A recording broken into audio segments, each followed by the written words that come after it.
Hello there friends, welcome back to another episode of Generation Tech. My name is Alan. The strongest thing that the Acolyte has going for it right now is the mystery surrounding the assassin May and her master. Not much is known about them except for the fact that May is on a mission to assassinate 4 Jedi Masters. We're all stationed on our homeworld of Brendok when a horrific fire took the lives of May's entire family. We're not 100% sure what exactly happened during this incident, as May's twin sister Osha believes that May was responsible for the fire and perished in that fire, whereas May seems to think that the Jedi Masters are actually responsible for the incident and that Osha has died. We'll get to that part of the story and the discrepancies in the two tales a bit later. There are some clues sprinkled around the plot so far that might give us a bit more insight on what's going on.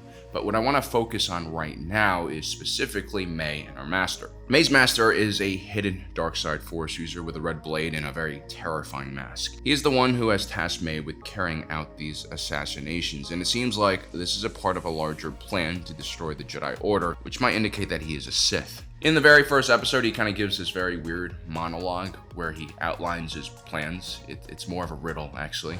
The Jedi live in a dream they believe everyone shares.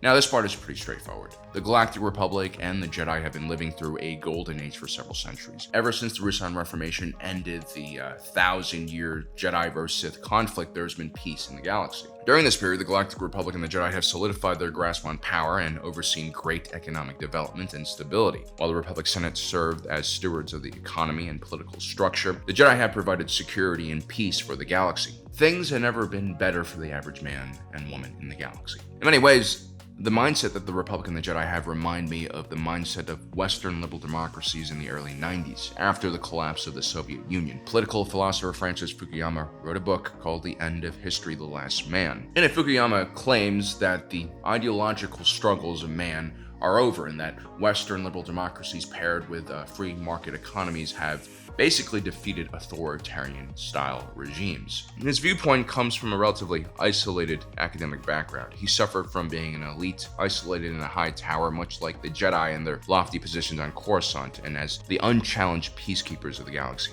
Now, Fukuyama and the Jedi aren't necessarily wrong.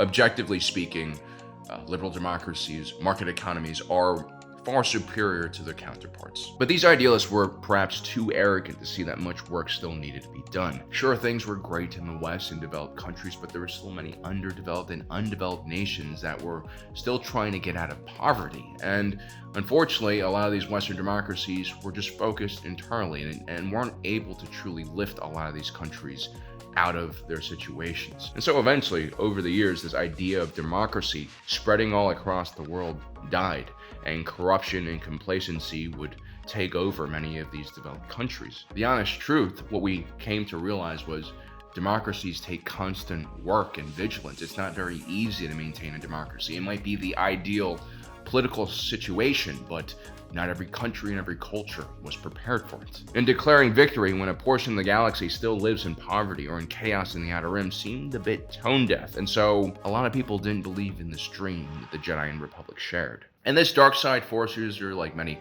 malicious political leaders in our world, basically saw the weak spot in the Jedi's narrative and he sought to exploit it. This master hopes to mobilize the downtrodden and defeated against those in power, the Jedi and Republic. Take a look at individuals like Khmer, a roguish character known for procuring illicit goods for criminal elements. In most stories, individuals like him would be fighting against the evil authorities. During the original trilogy era, that role was taken by Han Solo, who fought against the Empire. But now, it's Khmer versus the Jedi and the Republic. They have become the authorities, the institutions that run this galaxy.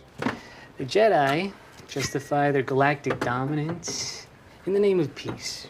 And peace is a lie, I know.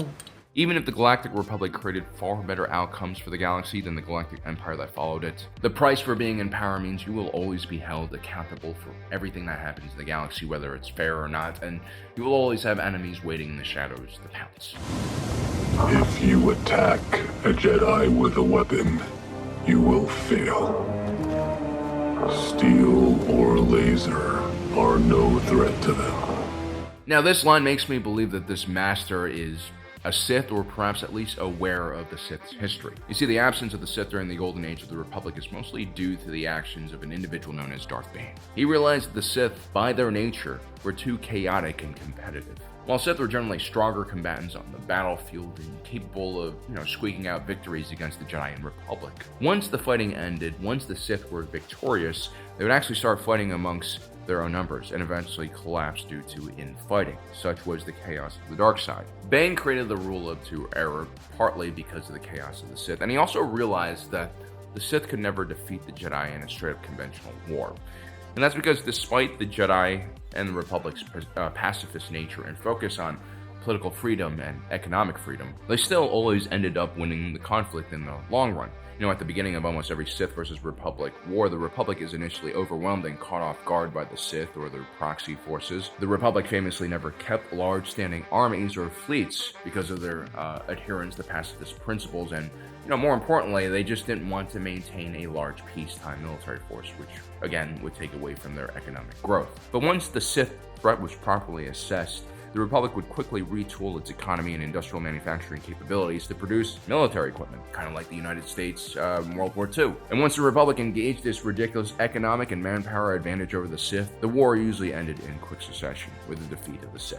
What May's master is talking about is exactly that. You can't just go around assassinating the Jedi. Sure, that might satisfy May's desire for revenge, but in the larger picture, her actions will be inconsequential. If anything, it will alert the Jedi to the presence of dark side force users, making it much more difficult for them to operate. But an acolyte kills without a weapon. An acolyte kills the dream. Now, initially I took this as a literal statement that May needs to kill a Jedi Master without a weapon, and then somehow that will shatter their dream. I have 2 Jedi to kill after Torben. And I will kill one of them without a weapon and please the Master. Now, there are all sorts of theories I have about this. Perhaps this is some test created by her master to see if she's worthy of defeating a powerful Jedi Master with just her mind. And something that Darth Sidious would have applauded. He always believed that lightsabers were tools for the weak. Or maybe this is a test for May to maybe seize a lightsaber crystal from a Jedi and then perhaps bleed it and turn it red so she can create her own lightsaber. This is a trial that Darth Vader and many Sith have to go through on their path to becoming a Sith. And if you take a look at May's fight so far, on multiple occasions she's tried to grab the lightsaber of her opponents during these fights. But actually, after killing Indara, May kind of just lets her lightsaber fall to the ground and she leaves it there. After thinking about this for a while, I quickly realized that this line of thought is a dead end. May literally killing a Jedi without a weapon will somehow destroy the Jedi Order. It doesn't necessarily make sense, especially if you take a step back and look at the larger picture. First of all, May is a skilled assassin and she's quite smart, but she's actually way out of depth when it comes to her fighting skills. She's not exactly a prime recruit for the Sith, in my opinion. Yes, she is force sensitive, but she's no match for Indara, Torben, and Sol in a straight up fight. Indara dies because of her arrogance, because she doesn't perceive May as a true threat. A Jedi doesn't pull her weapon unless prepared to kill.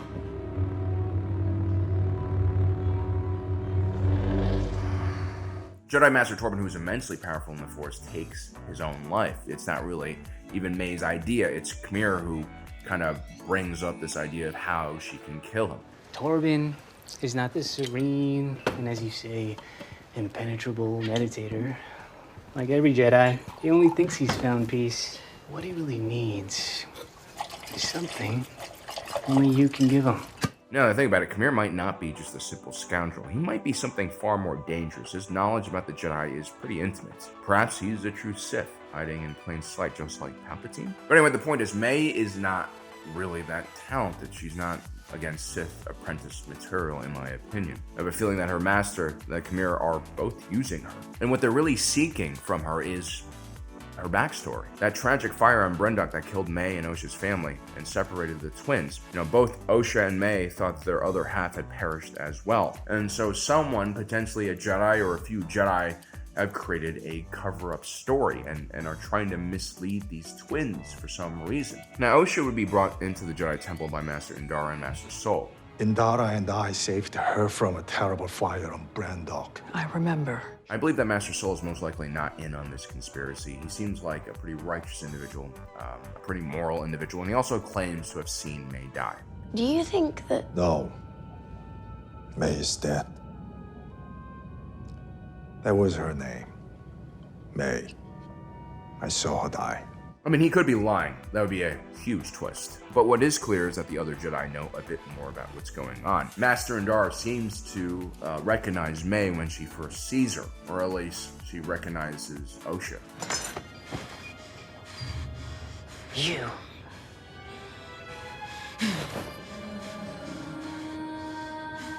What are you doing here? Actually, the fact that Indara uncovers May's forehead and sees that ceremonial marking, probably some kind of ceremonial tattoo from her covenant on Brendok, means that Indara most likely knows that this is May and not Osha. But the biggest clue about the Jedi's involvement in this lies in Master Torben, who, when presented with the option of confessing his crimes to the Jedi Temple or poisoning himself, says the following. Forgive me. We thought we were doing the right thing. Unlike Master Indara, who seems to know what happened to May and is still living her life, Master Torben is clearly shook by the events of what happened on Brendok, and he took what's known as the Bearish Vow. This is when a Jedi chooses to completely retreat from their duties and only concentrate on meditating with the Force. The vow is not taken lightly, but historically speaking, the individuals who do take the vow usually do it because they no longer trust themselves or trust the Force, and so it's almost like a self-exile. Jedi Master Barrish Sylvain, the first to take the vow, had been involved in a terrible local dispute in which she escalated the violence. She took the vow because the incident shook her belief in herself and in the Force. The Barrish vow was designed to minimize any more harm she could do on the galaxy. Master Torben clearly recognizes that the assassin is May and not Osha. He even calls her by her name and then apologizes for some wrongdoing the Jedi had done to her. What exactly that is, we don't know. But there is something very special about May and Osha. They are both twins and they both have Force sensitivity. I believe that May and Osha share a connection known as the Force Dyad. This happens when two Force-sensitive individuals have a unique bond that is completely inseparable. It means that these two individuals are actually one in the Force. This happens to Rey and Kylo Ren in the sequels. The two begin having visions and start communicating with each other without using any of their powers. And then during the Battle of Exegol, Rey manages to even pass the lightsaber through the Force Dyad to Kylo Ren. Two individuals in a Force Dyad can also heal each other and bring each other back to life. This is an extremely powerful Force connection, something that Darth Sidious sought. The Sith Lord at the time wanted to use the Force Dyad to restore his own life. It's possible that the Jedi detected this Force Dyad, or even understood the Sith doctrine of the Dyad, which we can get into in another video. But basically, I believe the Jedi detected this threat, and because they were so isolated and arrogant during this time period, they decided to immediately destroy this threat and take some very terrible actions against May and Osha's family. It's clear that while Osha survived the attack, May was supposed to die breaking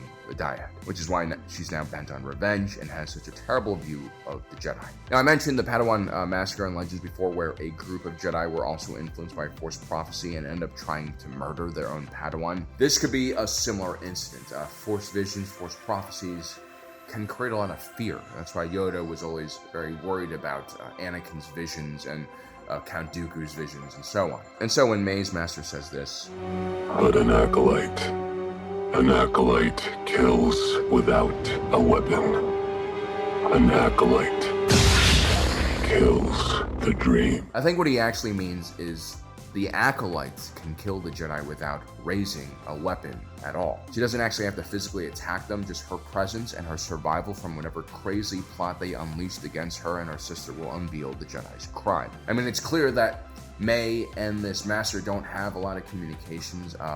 When Master Soul tries to read May's mind, he detects that there's kind of a barrier there. She doesn't know anything about him. So she could also be misinterpreting his orders to kill a Jedi without a weapon. What the Master really wants is for May to kill enough Jedi. Whether she kills 4 or not probably doesn't matter, but the fact that 4 Jedi, all from Brendok, are dying will raise questions from the Jedi's enemies in the Senate, and they will do a further investigation on what happened on that planet many years ago. And Grandmaster Ro is desperately trying to keep the murders of these Jedi from reaching the public for this exact reason. If it is revealed to the wider galaxy that the Jedi murdered, twins based on some kooky prophecy they had, this could erase all goodwill the Jedi had built up until this point. I mean, the only reason why the Jedi have power in the first place is because the people trust him. I think May's master understands that whatever happened to these twins can unravel everything. This is their strategy. This is their plan to destroy the Jedi by not killing their members directly, but killing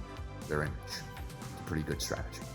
Well, guys, I hope you enjoyed today's video. Don't forget to subscribe and hit that notification button down below so you don't miss out on the rest of our awesome content. We'll be discussing a lot more things happening in the Acolytes. I look forward to seeing you again.